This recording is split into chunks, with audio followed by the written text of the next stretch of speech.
వార్తల్ని వార్తలుగా కాకుండా దాని వెనకాల ఏదో ఇంటెన్షన్తో రాస్తున్నప్పుడు మనం అందులో ఉన్న ఆ ఇంటెన్షనే వార్తని గ్రహిస్తే సరిపోతుంది. ఎందుకంటే ఏ పత్రిక లేదు ఇప్పుడు ప్రస్తుతం వార్తల్ని వార్తలాగా రాసేది. కాబట్టి ఇప్పుడు ఈనాడు రాసిన వార్త అప్పు డే అయిపోలేదు అంటే అప్పట్లో అప్పుల అప్పారావు సినిమాలో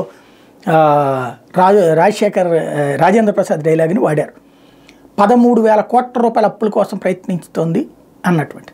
అంటే 13,000 కోట్ల రూపాయల డబ్బులు పంచడానికి రెడీ అయ్యాడు జగన్మోహన్ రెడ్డి, రాష్ట్రం నాశనం చేసేస్తున్నాడు. చంద్రబాబు నాయుడు వస్తే కనుక అవన్నీ కరెక్ట్గా ఉంటాయి. ఈ మాట అనగానే సూట్ కేసులు జగన్ పంపిస్తాడు. కానీ పాయింట్ ఏంటంటే మొన్ననే ఆమోదించినటువంటి అది బట్టలు నొక్కినటువంటి వాటి డబ్బులు పడాలి. ఇప్పుడు జరుగుతున్నది ఏంటంటే జగన్ దగ్గరికి డబ్బులు అందనీయకుండా చేసే పని కేంద్ర ప్రభుత్వం ద్వారా ప్రారంభించారు చంద్రబాబు.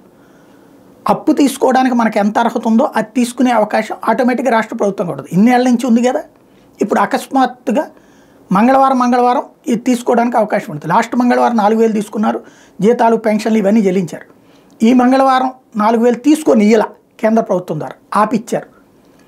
తద్వారా ఇంకో పక్కన అది ఆపిచ్చి మరొక వైపున ఇంతెంత అప్పులు చేసేద్దాం అనుకుంటున్నాడు అంటూ వ్యతిరేకంగా రాయడం ప్రారంభించారు.